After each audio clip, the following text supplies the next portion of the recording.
Okay, so good day everyone. Today I will be discussing your Module 4, Lesson 1 in HMP 12, which is Basic Food Preparation and Technique. So the objectives. At the end of this chapter, the student must be able to first know the different important basic techniques in food preparation. Second, identify different flavorings and seasonings added to foods. Okay. Mise en place is the term used in professional kitchens to describe the organizing and arranging of the workspace, ingredients, and equipment before beginning to cook. It translates directly from French as to put in place. So it is an effective way to have efficiency in the kitchen. It helps the food handlers to save time by having everything, the ingredients, the cooking materials, ready to use. It eliminates the chance of culinary disasters that occur from lack of preparation. At the same time, it saves space on the counters. Okay, how to use mise en place.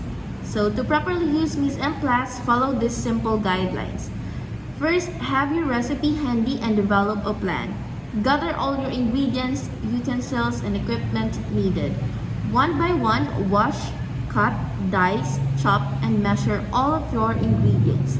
Place them into appropriately sized dishes, bowls, and containers for easy grabbing. Set your ingredients around your cooking station for better accessibility. For a larger scale cooking project, you can place all of your cold ingredients in containers that fit in a commercial refrigerator to easily grab from as you cook. Okay, next, cutlery techniques. So one of the most essential and basic skill that every cook or chef must master is their knife skill, because knives are the most commonly used in the kitchen. In this chapter, we will cover their handling and the different styles of cutting food. Okay, knife safety. The safe use of knives is imperative for obvious reason.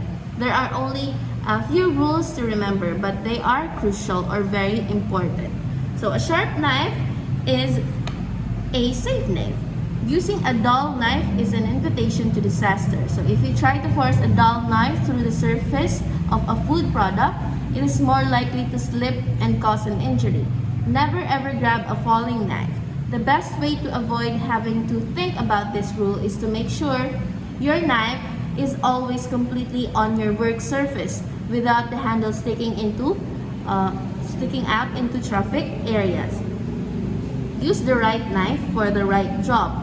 Always cut away from, never towards yourself. When you have a knife, keep your eyes on the blade and carry a knife properly. Never ever put a knife in a sink full of water. Always cut on a cutting board, never on wooden tables. Do not cut on metal, glass, or marble. This will ultimately damage a knife's edge. Okay, handling knives. So the most frequently used is the chef's or French knife. The positioning of the grip and of the food under the blade both influence the degree of control and leverage a person has over the knife. So as you can see here, this is how to hold a chef knife. Okay, so the proper way to hold the chef's knife is to grasp the blade firmly between the pad of your thumb and the knuckle of your index finger, just in front of the bolster, curling your remaining fingers around the bottom of the handle. So a good grip will allow the user to control the movement of the knife, avoiding slippage. So resist the temptation to extend your index finger along the spine of your knife, because that method results in a lack of control of the angle you are working with. Okay, blade and blade positions. Different sections of a blade are used for different tasks. So the tip of the blade is usually used for delicate or light tasks. The base of the blade is good for heavy-duty cutting, such as chopping of tough base of celery. The center of the blade is usually used for most other cutting tasks. So as you can see here, this is an example of a tip delicate tender work and essential all-purpose work and heel heavy work. Okay, so these are the parts of the knives. So the tip is the end of the blade, and it serves to create a pivot point, used in several different cutting methods, includes the knife point. While the belly is the portion between the tip and heel. So knives with curvy bellies and small tips are good in chopping vegetables as they allow quick and smooth cutting motions. The heel of the blade is the end of the blade just before the handle. It is the opposite of the tip. Some blades have the heel blended into an extended bolster for more protection at the cost of versatility.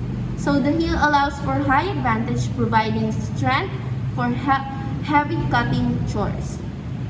Next is bolster. So the bolster's primary function is to actually add strength where the handle joins the blade. In hidden tang knives, it is especially important and protects the blade from high shearing forces that may cause failure. So as well, the bolster often formed into a guard in order to help keep the hand from slipping forward. So it provides more comfort and adds weight to the back of the blade to create more balance. Bolster can make sharpening the entire blade more difficult. Okay?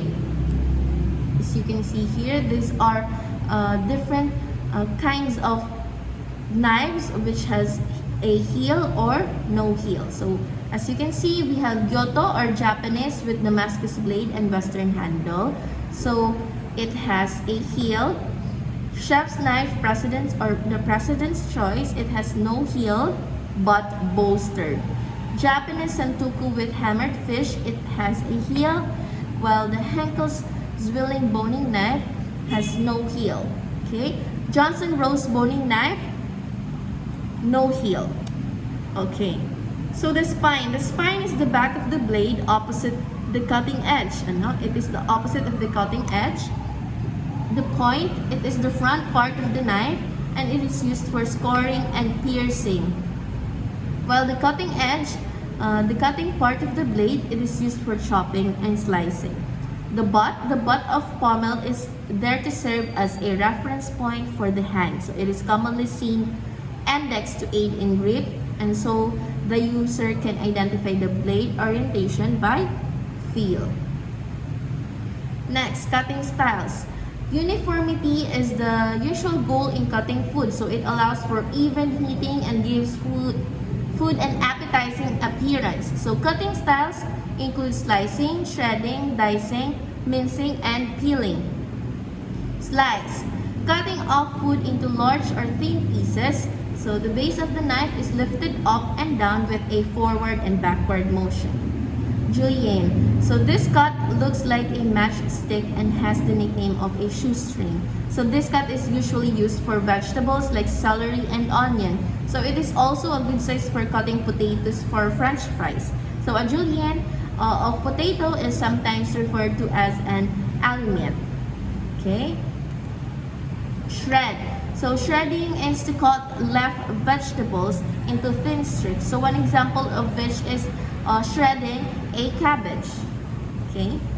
Next, to dice is to cut food into even size cubes. So 1/8 to 1/4 inch.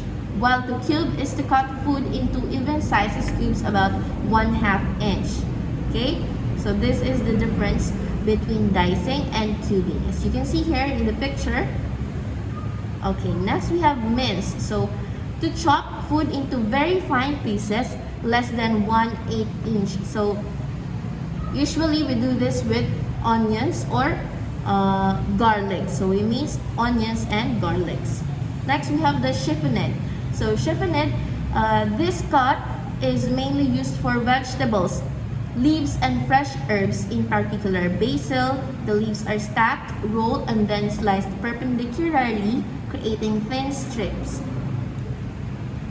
Next we have chop, an even cutting of foods in small pieces, less than 1/4 inch, or a coarse chop with 1/2 or 3/4 inch irregular pieces. So this is what it looks like when we chop ingredients. Pear. Pear is to cut off the outer coating or to peel the outer coating of a vegetable or fruit. So usually we use peelers when we are peeling we remove the outer coating of a vegetable or fruits. we have the brunoise. So the brunoise measures 5 millimeter on each side, so which makes it the smallest of the dice cuts. Okay, brunoise is usually used for garnishes. Next, we have the Pizzan. So the Pizzan cut consists in slices of vegetables about 1 millimeter thick. So it is useful for soups or trims. Next, we have the Jardiniere. So French cooking term, it means to cut a vegetable into thickish batons. So this is the size of vegetables commonly used in frozen vegetable mixes. Okay, next we have the macédoine. So the macédoine is a French cooking term for a mixture of vegetables. For a macédoine of vegetable, the vegetables should be cut into a larger brunoise of 1/4 inch dice or cut into larger and thicker cubes based on Jardiniere. So this is the example of a macédoine. Measuring ingredients. So correct measuring is another essential aspect of basic food preparation. The 3 major steps in measuring are: first, approximating the amount required for a specific measurement. So for example, we have 4 ounces of cheese. It yields, or it is equivalent to 1 cup of cheese shredded. Okay? Next, selecting the right measuring utensil. And lastly, using an accurate measuring technique, whether an ingredient is liquid or dry, determines the kind of measuring utensil that we will be using. So in the previous chapter, we have described these measuring utensils in detail. Okay, so there are a few basic equivalents that cooks and food handlers must remember. So for example, 1 teaspoon is equals to about 5 grams when weighing with water. 1 tablespoon is equivalent to 3 teaspoons. 2 tablespoons is equivalent to 1 fluid ounce or 28.35 grams. 1/4 cup is equivalent to 2 fluid ounces, and 1/2 cup is equivalent to 4 fluid ounces. 1 cup is equivalent to 8 fluid ounces, and 1 cup also is equivalent to 16 tablespoons or 48 teaspoons. So 1 pint is 2 cups or 16 fluid ounces or 1 pound. So 1 quart is equivalent to 2 pints or 4 cups. 1 gallon is equivalent to 4 quarts or 8 pints or 16 cups. So 1 pound is equivalent to 16 ounces, while 1 kilogram is equivalent to 2.2 pounds. Okay, so the general units allow measuring with accuracy, especially when using largest measuring device possible. For example, use 1 tablespoon when measuring 3 teaspoons of sugar. To measure a 3/4 cup, one should use 1/2 cup plus a 1/4 cup. Okay? Okay, next we have liquids. When measuring liquids, transparent graduated measuring cups must be used. So the cup should sit in a flat surface and all measuring done at eye level in order to accurately read the line at the bottom of the meniscus. So when we say meniscus, it is the curved upper surface of a liquid in a tube.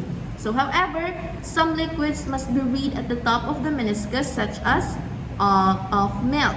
Okay? Viscous liquids. Okay, viscous liquids. When we say viscous liquids, it is a fluid that has more flow resistance. So an example of which is a chocolate, okay, a honey, and a ketchup. So that is an example of a viscous liquids, which have a tendency to stick to sides as they are poured. So they must be scraped by a rubber scraper or removed by a spatula to remove the remaining contents. So if this is not done, the amount that was measured by may be diminished by the amount stuck to the sides. So the examples again of viscous liquids is honey, oil, syrup, or molasses. So it is very important that if we measure this viscous liquids, we should scrape the remaining contents so that hindi magkulang yung ingredients na ilalagay natin sa prepare nating food. Okay, next we have is eggs. So when measuring eggs, it is helpful to remember the following volume equivalents. So 1 large egg is equivalent to 2 ounces, 4 large eggs is equivalent to 7 ounces, while 8 to 10 egg whites or 12 to 14 yolks is equivalent to 1 cup. Okay. Fact: manufacturers of butter and margarine have made it easy to measure their products. So for this kind of product, simply cut off the amount you need, and this is sometimes called as the stick method. So solid fats may also be measured by using the water displacement method. For example, if 1/2 cup of fat is required, a 1 cup liquid measuring cup is filled with cold water to 1/2 cup. So the fat is added and pressed below the water line until the water line reaches the 1 cup measuring line. Okay. Next, so other important things to remember, when measuring liquid with less than a 1/4 cup, you may use a measuring spoon. So syringes may also be used to measure small amount of liquid. Dry ingredients can be measured with measuring spoon. Dip and sweep method is used for dry ingredients such as sugar or flour. So dip the measuring cup into the container to get dry ingredients, then sweep the excess ingredients off the measuring cup. Next is the weighing scale. So weighing scale can be used to measure ingredients by weight. Weight measurement is more accurate than volume measurement. Next we have the mixing techniques. Once the ingredients have been selected and measured, the next step is often to mix them all together. So mixing is a general term that includes beating, blending, binding, creaming, whipping, and folding. So generally, 2 or more ingredients become 1 product. Okay, beat or beating. So the ingredients are moved vigorously in a back and forth, up and down and around motion until they are smooth. As you can see here, one example of beating is beating an egg. Okay, next, blend. Okay, to blend, ingredients are mixed so thoroughly that they become one. So it needs to use a blender, okay, so that it will be thoroughly mixed, and we will minimize our time and effort in doing this process. Next, we have bind or binding. So ingredients adhere to each other as when breading is bound to fish. So for example, if we are making a fish fillet, chicken fillet, that in that process is called binding, when we adhere, okay, the breading to fish. Next, we have cream or creaming. So fat and sugar are beaten together until they take on a light and airy texture. Okay, so as the texture of a meringue. Whip or whipping. So air is incorporated into such foods as whipping cream and egg whites through very vigorous mixing, usually with a bitter of some type.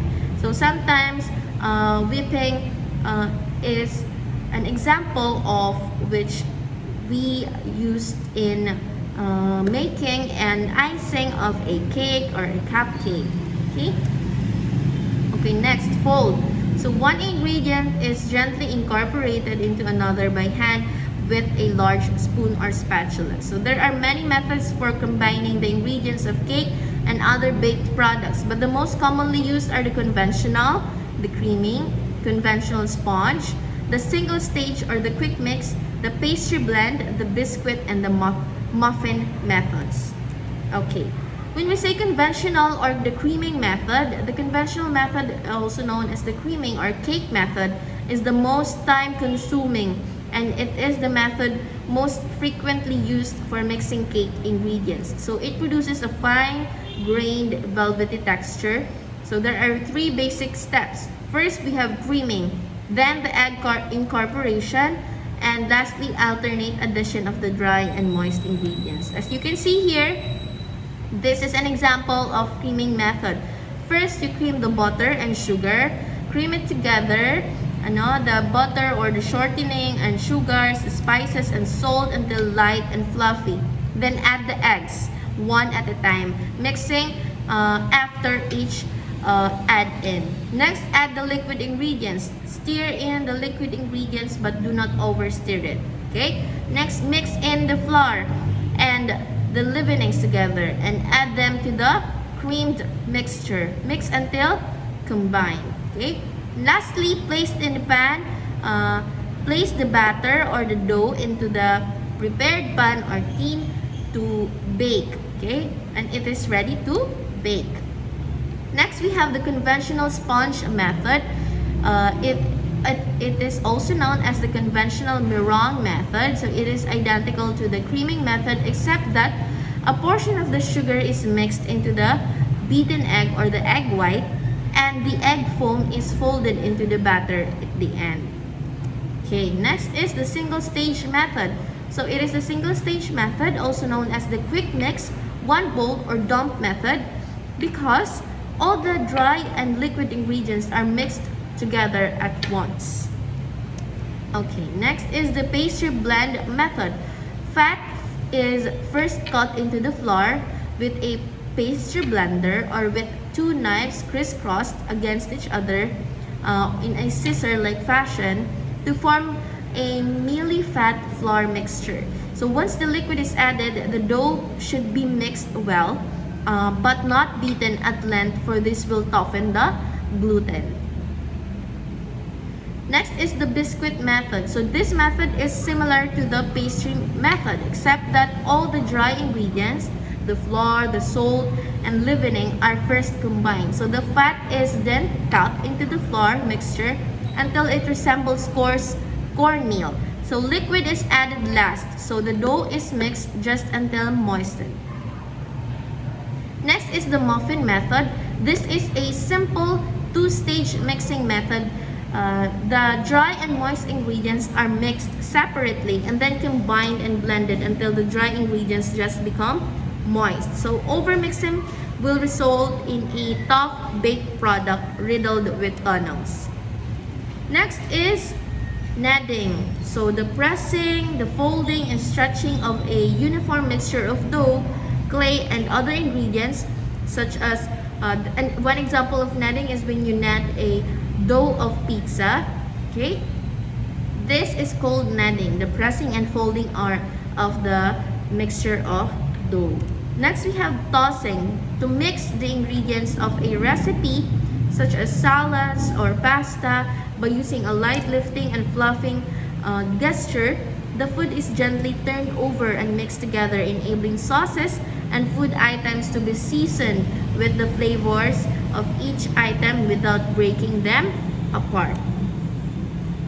Next is stirring. So mixing of ingredients using spoon or spatula or other mixing utensils in a circular motion. It is called stirring.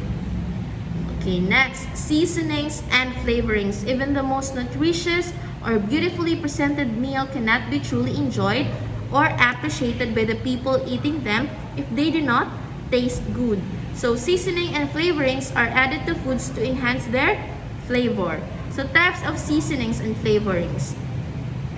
There are many varieties of seasonings and flavorings. In this chapter, we include salt, pepper, herbs, and spices, marinades, batters, and condiments.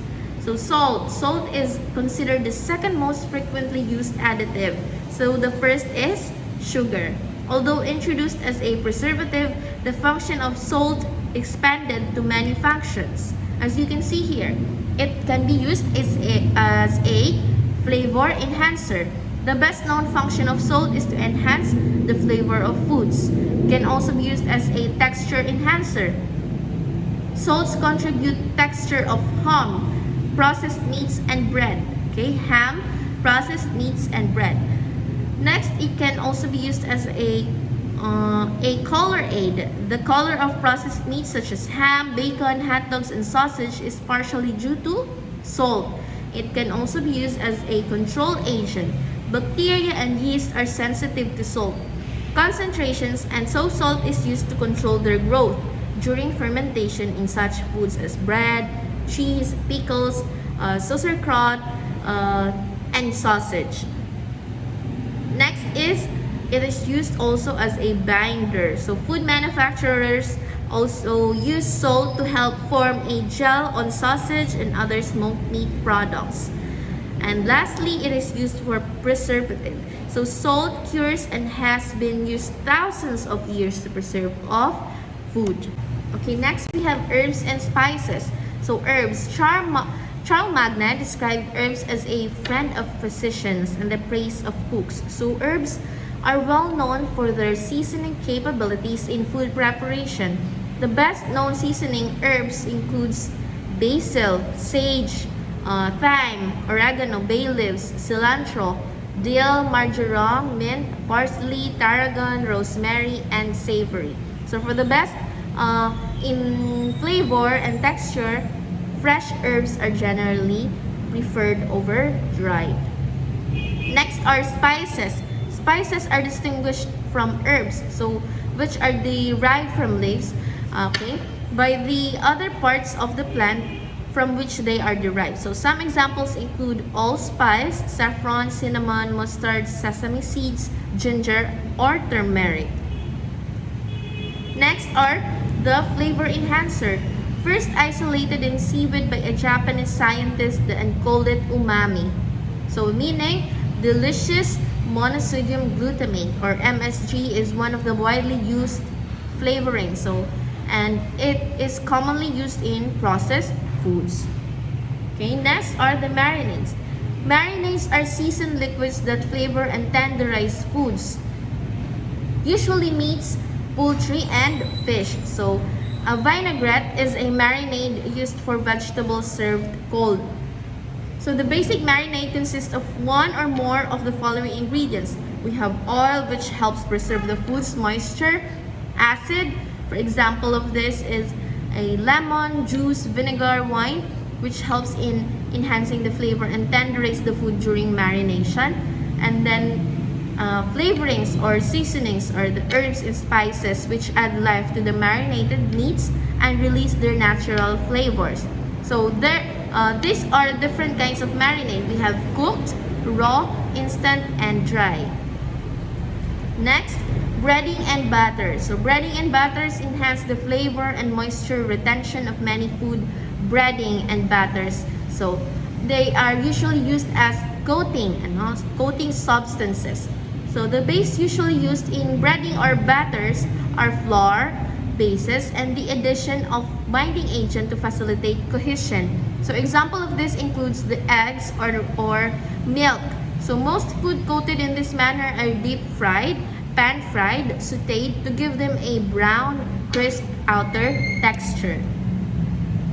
So as you can see here, breading. So the flours most frequently used for breading are either wet or corn-based. So coating the food lightly in the flour, called dredging or alamoniere, okay, results in a light golden crust. Crumb coatings differ in that they are applied in 3 steps. So first, we dredge, okay, for example, the chicken into the flour to seal the moisture and provide base. And then we coat the chicken and dipped in an egg wash of beaten eggs and water or milk. So the proteins in the egg or milk act as a binding agent to glue the breading to the food. Next, we coat the chicken with binding agent and place it in a bowl of crumbs for the final coatings. And then after that, it is ready to cook or to deep fry. Next are batters. So another way to coat foods is with batters, so which are wet flour mixture containing water, starch, and seasonings into which foods are dipped prior to being fried. Usually it is used in cooking tempura. Okay. Next we have the condiments. So condiments are seasonings or prepared relishes used in cooking or at the table. So some of the most common condiments are mustard, ketchup, mayonnaise, relish, tartar sauce, salsa sauce, barbecue sauce, chili sauce, soy sauce, horseradish, Worcestershire sauce, chutney, and steak sauce. Okay, that's all for our module 4 lesson 1 in HMP 12, which is basic food preparation and technique. Thank you and have a nice day ahead.